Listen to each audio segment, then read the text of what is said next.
Coach Corey Wayne, and this is my video coaching newsletter.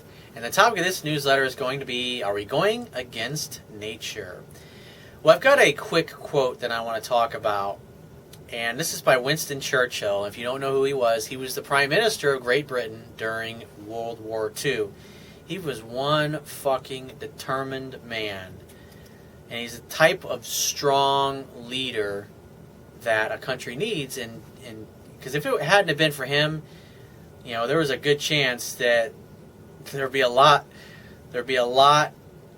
more people speaking German in this world as opposed to now, because he was a very strong man. But what he said was continuous effort, not strength or intelligence, is the key to unlocking our potential. Like I said before, imperfect action is better than no action at all. And the reason I want to bring this up with this particular email that we're going to go through is that anything in life, like whenever you're in a fearful state or you feel afraid or you feel worried that things aren't going to work out for you, taking action is the best thing that you can do, even if it's imperfect action. And the reason being is that by taking action, we learn. That's why I say all the time, repetition is the mother of skill when you're trying to improve your pickup, your dating, and your relationship skills. Is you got to practice this stuff. You got to apply this stuff. And so if you're single and you're just dating and you're looking for the next great love of your life, by practicing the stuff that I teach, you start to see the more you use it, wow, this shit really works. So the more you use it and the more you see it works, the more confident you become to use it in the future. And it gets to the point where you literally can predict what a woman is going to do, what her next move is going to be, the kind of things that she's going to say to you. And this gives you incredible peace of mind. Because like when you look at what's on TV or what you see in the movies, you pretty much see the American male, or men in general, have been emasculated. In other words, it's like with the feminist movement, it's all this trying to make both sexes the same. It destroys the polarity. Women love men because of our roughness, because of masculine energy. Masculine energy is about purpose, drive, mission, succeeding, accomplishing, breaking through barriers. Feminine energy is about opening up to receive love. So men and women, from a biological and a spiritual perspective, are operating and going about life in completely opposite ways. It's like women tend to have softer skin. They don't have all the facial hair.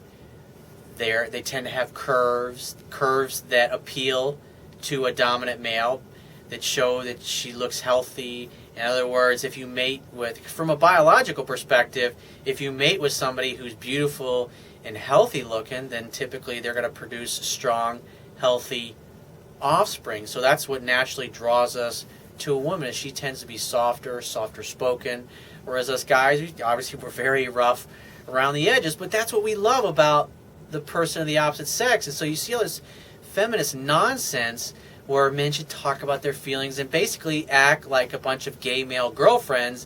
And of course you see that in the media. Oh, that's what creates attraction. And so, I mean, when you see hundreds of television commercials or television programs and thousands of movies as you're growing up, you constantly see the same theme. Oh, being afraid of a woman. And like you see it in your own life, you see it in your families, you see it in your friends' families and your buddies' families. The men are afraid of the wives. They're walking around on eggshells all the time, just trying not to piss her off, trying to run around and be a weak, needy pleaser. And they wonder why the woman never has any respect for them and they never get any sex.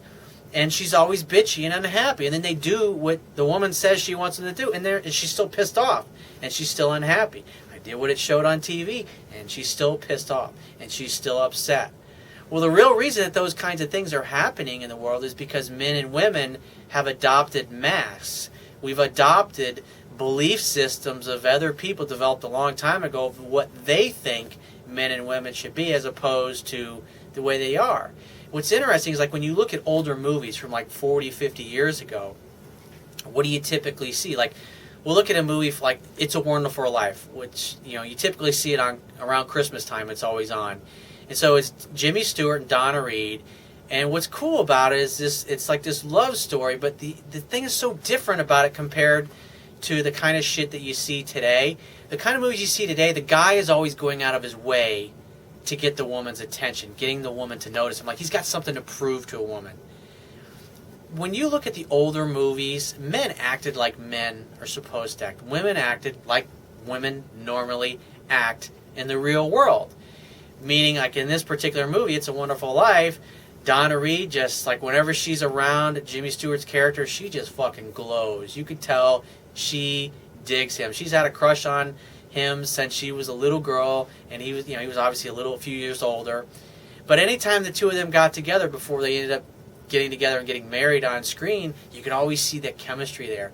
But what's so interesting about it is that Jimmy Stewart, his character is 100% focused on his purpose. He's focused on putting money away. He's focused on running the family business. So as soon as his big brother, or actually his little brother, gets done with college and comes home, his little brother will take over the family business, and then Jimmy Stewart can go off to college, and he can travel and see the world, and he can make his mark. Because as he said in the movie, he's like, I'm going to shake the dust off my feet of this little shitty town, basically.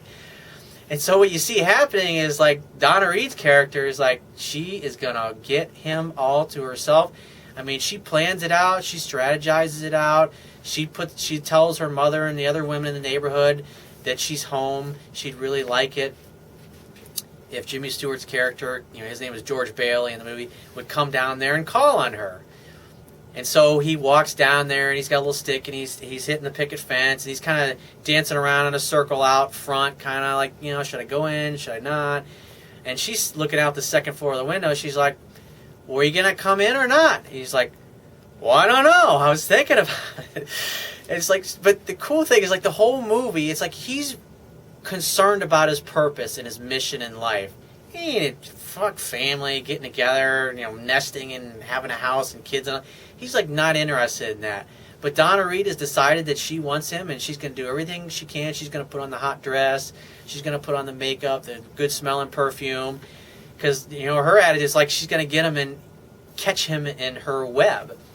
And so what happens is like he comes over, and she knows that just the two of them get together, chemistry happens, and it's beautiful. I mean, they really did a great job of capturing the connection on screen, even though it was like 60, 70 years ago. I think the movie was made like in the early 40s during World War II. Wow, that movie was almost 70 years ago, now I think about it. That was a long time. It was just beautiful. But that is how men and women act in the real world. But you don't really see that today. It's like completely flipped. I mean, the script is totally flipped. And what you see on TV is a bunch of feminized men who act more like women than they do men. And they're just always falling all over themselves, trying to impress women and get their attention. But the thing that is the enigma about that, women wear the tight-fitting dresses. They're the ones that put on the war paint. They're the ones that paint their fingernails. They're the ones that get their hair done. They're the ones that go to the tanning salon. Everything they do is to try to get the man's attention. Feminine energy is about receiving love. And so everything a woman does is in harmony with that nature. It doesn't matter what you see on TV. Instinctively, women are naturally going out of their way to make themselves appealing so they can get the attention of a man, because women instinctively know that us guys are visual creatures.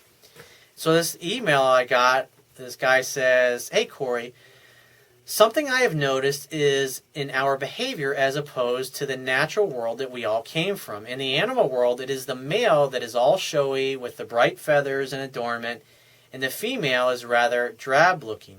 Totally the other way around is how it works in our world. Are we going against our nature? And one of the things I will say is, like, you bring up an interesting point, because like you look at the male peacock, he's the one that's got all the the bright feathers, and so what the animals do is they're basically showing off their feathers and the tone of their body, and because it's in the color of their body, or like a fish, the color of their skin. Because if the animal is really healthy, its colors are going to be very bright, very vibrant. But if the colors are kind of dull and kind of faded, because it's all at a biological level about meeting with the most dominant members of the opposite sex, because the most dominant members are going to have the best genes.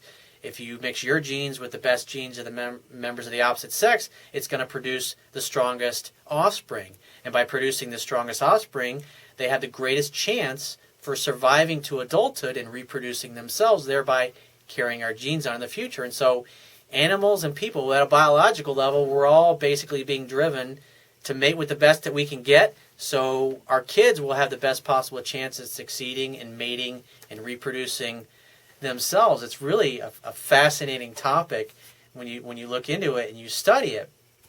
But like I talk about all the time, guys want to act like, and they want to be the dominant male. Well, who are the most dominant males? I mean, think about it. Captain of the football team, right? All the women in high school wanted to sleep with the captain of the football team. And of course, all the guys wanted to hang out with him and drink beers, because usually you end up meeting girls hanging out with them. But what's the energy? It's like I talk about in my article, how to get women to approach you first, by using body language and the way you stand and the way you carry yourself, and just having your chest out like you're proud of yourself, like you're proud of who you are. I mean, think about it. If you got up and you walked around the room right now and tried to put yourself in the physiology of a depressed person, what would you be doing? You'd be looking at the ground, you'd be all hunched over. What if you had just won the Super Bowl, or you won $1 million, or you would just fuck the hottest babe in the whole world? You'd be walking around strutting your shit with your chest out. You'd be walking tall. You'd be feeling your head would be back. You'd be feeling good about yourself. That is a physiology of a dominant male. And you notice, if you practice the stuff that I talk about in that article, How to Get Women to Approach You First, body language that attracts women, women see it. They reckon, men and women both, we recognize the body language and the physiology of dominance. We both see it, and we all, men and women both, respect that in members of the opposite sex. And so the idea is that that's why I make such a big emphasis on guys focusing on their purpose and their mission in life, because that's the essence of what masculine energy is. And so when a woman encounters a guy who loves what he does for a living, who is, his work really is not like work to him, it's his